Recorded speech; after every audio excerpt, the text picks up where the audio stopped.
नमस्कार भक्तों, जय श्री कृष्ण। राधे राधे भक्तों। चाहे मर जाना लेकिन शादीशुदा स्त्रियां इस दिन बाल कभी ना धोएं, नहीं तो पछताओगे। साथ ही हम जानेंगे कि शादीशुदा स्त्रियां बिना बाल धोए भी कैसे व्रत कर सकती हैं या किसी भी पूजा या शुभ कार्य में कैसे शामिल हो सकती है। इसी के साथ हम जानेंगे स्त्रियों की कुछ ऐसी गलतियों के बारे में जिनसे घर में बर्बादी तक आ जाती है। तो पूरी जानकारी के लिए अंत तक ध्यान से सुनते रहिएगा और भक्तों, सच्ची श्रद्धा से कमेंट बॉक्स में जय मां लक्ष्मी, हर हर महादेव जरूर लिखें। भक्तों, हमारे हिंदू धर्म के शास्त्रों में अनेकों परंपराओं और रीति रिवाजों का विशेष महत्व बताया गया है। शादी विवाह और अंतिम संस्कार के अलावा कई ऐसी परंपराएं आज भी हमारे भारतीय सनातन समाज में विद्यमान हैं, जिनका अनुसरण प्रत्येक भारतीय पुरुष और स्त्री करती आई है।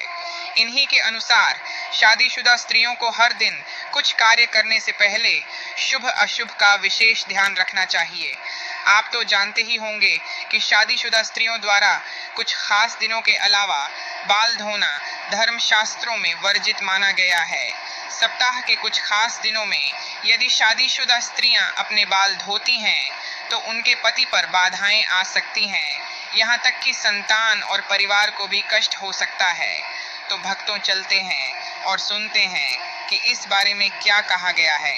लेकिन उससे पहले यदि आप चाहते हैं कि लक्ष्मी माता का आशीर्वाद आप पर बना रहे तो इस वीडियो को एक लाइक करें, अपने चैनल को सब्सक्राइब कर लें और कमेंट बॉक्स में जय लक्ष्मी माता अवश्य लिखें। भक्तों, अब जानते हैं उन दिनों के बारे में जब बाल नहीं धोने चाहिए और किन दिनों में बाल धोना अत्यंत शुभ माना गया है। सबसे पहले बुधवार के दिन खासकर कुंवारी लड़कियों को बाल नहीं धोने चाहिए। यदि कोई कुंवारी लड़की बुधवार को बाल धोती है तो उसके भाई पर किसी बड़े संकट का खतरा आ सकता है। इसीलिए जितना संभव हो सके बुधवार के दिन बाल ना धोएं। अगला बृहस्पतिवार गुरुवार, यदि कोई शादीशुदा महिला गुरुवार को अपने बाल धोती है तो उसके पति की आयु में कमी बताई गई है। इस दिन शादीशुदा स्त्रियों को भूलकर भी बाल नाखून या बाल काटने का कार्य नहीं करना चाहिए। गुरुवार के दिन घर में पोछा लगाना, कपड़े धोना, यह सब भी वर्जित माना गया है। ऐसा करने से परिवार पर बड़ी बाधाएं आ सकती हैं। अब बात करते हैं सोमवार। यदि कोई शादीशुदा स्त्री सोमवार के दिन बाल धोती है तो ऐसा माना जाता है कि इससे उसके बच्चों पर संकट मंडरा सकता, परिवार पर आर्थिक समस्याएं भी आ सकती हैं। इसीलिए शादीशुदा स्त्रियों को सोमवार को बाल धोने से बचना चाहिए। अब प्रश्न यह है कि बाल धोने का शुभ दिन कौन सा है। तो भक्तों, शुक्रवार के दिन स्त्रियों को बाल अवश्य धोने चाहिए। ऐसा करने से घर में बरकत आती है, सुख समृद्धि बढ़ती है और पति के धनवान बनने के योग बनते हैं। अगर किसी कारणवश आप बाल नहीं धो पाई और आपको किसी शुभ कार्य, पूजा या व्रत में शामिल होना है तो भी आप शामिल हो सकती हैं। इसके लिए बस आपको अपनी मांग में सिंदूर लगाना होगा। शास्त्रों में शादीशुदा स्त्री की मांग को गंगा स्थान माना गया है। अत्यंत पवित्र जब स्त्री मांग में सिंदूर लगाती है तो वह मां पार्वती का सम्मान करती है और मां पार्वती का आशीर्वाद उस पर टिका रहता है। लेकिन भक्तों, सिंदूर लगाते समय कुछ बातें अत्यंत जरूरी हैं।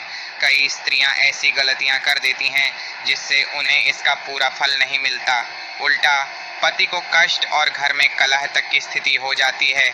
आइए जानते हैं सिंदूर लगाते समय इन गलतियों से कैसे बचें। नंबर 1, कुछ स्त्रियों को सिंदूर लगाने में शर्म महसूस होती है और वे अपनी मांग में सिंदूर बहुत हल्का या छिपाकर लगाती है। लेकिन जो स्त्री सिंदूर को छिपाती है उसके पति को समाज में मान सम्मान नहीं मिलता।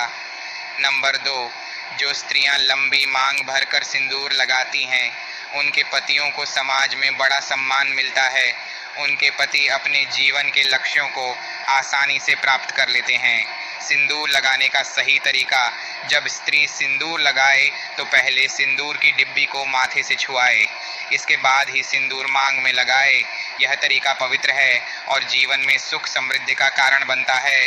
नंबर 3, सिंदूर हमेशा सीधी मांग में लगाएं। टेढ़ी मांग निकालकर सिंदूर लगाना शास्त्रों के अनुसार सही नहीं माना जाता। ऐसा करने से पति को परेशानियां आ सकती हैं। एक और बात, बिना स्नान किए कभी भी सिंदूर न लगाएं और किसी और महिला से सिंदूर लगवाने से भी बचें। जब भी सिंदूर लगाएं, माँ पार्वती का ध्यान अवश्य करें। नवविवाहित स्त्रियां अपने विवाह में मिले सिंदूर को संभाल कर रखें और जब कोई विशेष पूजा हो तो वही सिंदूर अवश्य लगाएं। यह अत्यंत शुभ माना जाता है। भक्तों, अब जानते हैं वे गलतियां जो घर में दरिद्रता और बाधाएं लाती हैं। नंबर 1, यदि स्त्री स्वयं घर में झाड़ू पोछा करती है तो यह कार्य सूर्योदय से पहले करना चाहिए। सूर्योदय के बाद सफाई करने से दरिद्रता बढ़ती है। नंबर 2, सफाई के बाद स्नान करना अत्यंत आवश्यक है। बिना स्नान किए रहने से नकारात्मक ऊर्जा बढ़ती है और प्रसाद चढ़ाने से पहले कुछ भी ना खाएं, वरना लक्ष्मी माता रुष्ट हो सकती हैं। नंबर 3, सूर्यास्त के बाद बालों में कंघी न करें, यह वास्तु दोष बढ़ाता है और लक्ष्मी कृपा कम होती है। नंबर 4, रसोई घर अत्यंत पवित्र स्थान है, इसमें तभी प्रवेश करें जब स्नान कर चुकी हो। नंबर 5, स्त्रियों को झाड़ू को कभी भी पैर से नहीं छूना चाहिए, ऐसा घर आर्थिक संपन्नता नहीं देख पाता। नंबर 6, यदि घर की स्त्री हमेशा क्रोधित रहे तो घर में कलह और दरिद्रता बढ़ती है। स्त्री का प्रसन्न रहना पूरे घर की खुशहाली का कारण बनता है। नंबर 7, सिंदूर, दानी, चूड़ी, पायल, बिछिया कभी किसी को न दें, यह सब पति के सौभाग्य से जुड़े होते हैं।